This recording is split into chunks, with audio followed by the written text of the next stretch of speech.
Jacob's Well looks like something out of a dream. Tucked away in the Texas Hill Country, near Wimberley, it's a shimmering spring that bubbles up from the ground, pouring out crystal clear water into Cypress Creek. On the surface, it's a picture of serenity. Families gather for picnics, kids splash at the edges, and tourists marvel at the jewel-toned water. But beneath that tranquil beauty lies something far more treacherous. A vertical cave system that plunges deep underground, cold, dark, and winding. A place that has claimed the lives of at least 12 experienced divers and left others forever haunted by what they found down there. At first glance, it doesn't look like the kind of place where tragedy would strike. The mouth of the cave is wide, inviting, an opening just under the water's surface that beckons like a portal. Divers describe the descent as peaceful at first. Natural light filters down through the limestone opening, illuminating the upper chamber with a soft glow. But as the diver moves deeper, that comfort vanishes. The walls narrow, light disappears, and before long, the cave system becomes a labyrinth, one that's claimed more than its fair share of victims. Jacob's Well has always had a bit of mystique about it. Even its name has biblical weight, referencing the well where Jesus is said to have met a Samaritan woman. Locals pass down stories of its depth, its danger, its beauty, but it wasn't until the late 20th century that it earned its grim nickname, the Beautiful Deathtrap. And it all started with one particularly deadly year, 1979. That summer, 3 young men dove into Jacob's Well. Kent Maupin and Mark Brasher were both 20, experienced divers. They'd brought their friend Richard Patton along. The 3 of them descended into the cave with the intention of exploring one of its more challenging sections, the S-curve restriction. At about 100 feet down, the cave narrows into a tight, twisting passageway shaped like a sideways S. It's notorious among cave divers for being claustrophobic and disorienting. The deeper they went, the colder the water became, wrapping around their wetsuits like icy fingers. Their lights cut through the clear blue at first, but each fin stroke stirred up clouds of fine silt that threatened to blind them. In the narrowest parts, the limestone walls pressed in like jaws. Kent went first, breathing slowly, trying to keep calm as his gear scraped the stone. Mark followed, the bubbles from his regulator bouncing off the cave ceiling in bursts of silver. Richard hung back, hesitating as he watched his friends squeeze into the curve. He could feel his heartbeat in his mask. Inside the S-curve, every inch counted. Divers had to twist their bodies sideways, hugging their arms in and wriggling forward with frog kicks and sheer determination. The pressure of the rock against their tanks added urgency. Panic wasn't an option down here, it was a death sentence. A wrong movement could stir the sediment into a total blackout.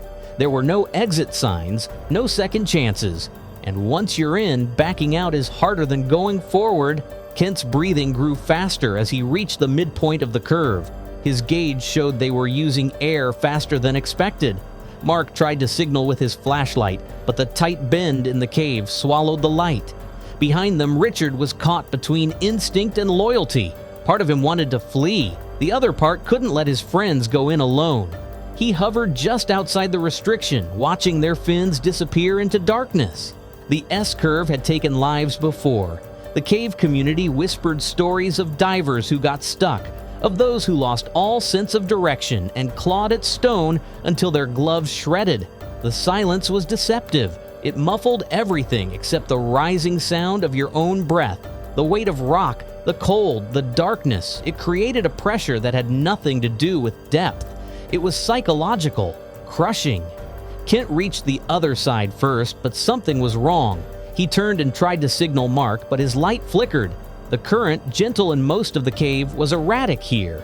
It swirled around their bodies like a ghost, tugging at fins and masks. The line they'd brought had snagged on a sharp outcropping behind them, pulling taut with every inch they moved forward. Mark hesitated in the middle of the curve. He tried to shift his tank, but it bumped the ceiling. A burst of silt filled the space instantly. Visibility dropped to nothing. It was like being buried alive in a shadow. Panic crept in, not from fear, but from not knowing which way was up anymore. Richard, still outside the curve, felt the tug on the safety line. Then, nothing. No more bubbles, no more movement. The cave had gone still again. And that's how it happens, Richard would later say, not with screaming, not with struggle, but with silence. Richard Patton was the first to surface, and he was in full-blown panic. He gasped for air, shouting that something had gone wrong. Kent and Mark hadn't made it out. Rescue divers were immediately dispatched. They descended with a grim mission to find 2 bodies, but even that wouldn't be easy. Inside the S-curve, visibility was close to 0. The cave floor was made of loose gravel and silt, and when disturbed, it created a total blackout. Divers had to feel their way through narrow spaces with 0 visibility, hoping to avoid becoming trapped themselves. After hours of dangerous effort, the rescue team found the bodies. Kent and Mark had apparently stirred up the gravel floor while trying to navigate the S-curve. The silt clouded everything. Disoriented and unable to find the exit, they ran out of air. They were found buried under the gravel in a tight space that had become their tomb. The tragedy rocked the local community and the diving world, but Jacob's Well wasn't finished. Just 4 years later, in 1983, it claimed another victim. This time, the diver entered the cave alone and never came back. Rescue teams were called in, and once again they descended into the belly of the earth. But what they found was chilling. The diver had gone down the main shaft, then veered off into a passage that looked like the exit, but wasn't. It was a trap, a dead-end tunnel known among cave divers as a blind chimney. To an untrained eye, it looked like a way out, but it didn't go anywhere. Once a diver entered, they had to back out the way they came. In 0 visibility, that's nearly impossible. He'd become stuck, disoriented, and suffocated in the cold dark. The blind chimney earned its name for a reason. It lured divers in like a false beacon, a tunnel that climbed upward just enough to trick the brain into thinking salvation lay ahead. But there was no surface, no light, just wet limestone, narrowing steadily until it squeezed the life out of whoever dared enter. The diver had followed the faint slope upward, likely thinking he was near the end of his dive. Maybe his mind was already on the surface, on the heat of the sun, the sound of wind in the trees. But caves are indifferent to hope. He kicked upward into the chimney, unaware he was sliding into a trap that had claimed lives before. Once inside, turning around became a nightmare. The walls narrowed sharply. The ceiling dipped low. Any attempt to spin or reposition would only stir the silt into a thick, suffocating fog. Visibility went from low to 0 in seconds. Panic, even when held at bay, starts whispering in the back of your mind. His breathing would have quickened, every exhale louder in his ears, regulators hissing, the sound of bubbles bouncing off stone. The safety line he thought he was following may have slipped free. Maybe he kicked it loose without realizing. Maybe he never laid it down at all. Up above, rescue divers watched the minutes pass with dread. They knew what it meant when a diver didn't return on time in a place like this. Every second was oxygen. And down there, seconds vanished fast. When they finally found him, his body was curled upward at the end of the blind chimney, his tank empty, his mask slightly dislodged, his fins wedged between 2 tight slabs of rock as if he'd tried to back out but couldn't. The marks on the limestone showed that he'd struggled quietly, desperately, alone. The team recovered what they could, but the image haunted them. It was a silent lesson about how easy it is to get turned around, how caves like Jacob's Well don't forgive even the smallest mistakes. The blind chimney isn't just a feature of the cave, it's a warning in stone, and for those who ignore it, there's no second chance. As these tragedies piled up, authorities decided to take action. Steel rebar grates were installed to block off the most dangerous parts of the cave. Concrete was poured to limit access. It was a desperate attempt to keep people safe, to draw a line in the sand and say, enough. But divers didn't listen. The cave had become a challenge, a dare, a legend. One day after the grates were installed, divers returned, not to explore, but to leave a message. A plastic slate was found, wedged between the bars. On it, someone had written, "You can't keep us out." Jacob's Well had claimed over a dozen lives by then. Some of those bodies were never recovered. They're still down there, somewhere in the twisting caverns, buried in silt and time. The cave is constantly shifting, and silt-outs make locating remains nearly impossible. Rescue divers have to navigate tight spaces with gear that barely fits. A wrong move kicks up a cloud of sediment, and suddenly everything disappears. Even with lights and guidelines, it's easy to lose your bearings. Part of the danger lies in the cave's design. At first, it lulls divers into a false sense of security. The descent is vertical, like an elevator shaft, dropping straight down. But then it opens into chambers, side passages, and restrictions. There's no clear path, just dark water and guesswork.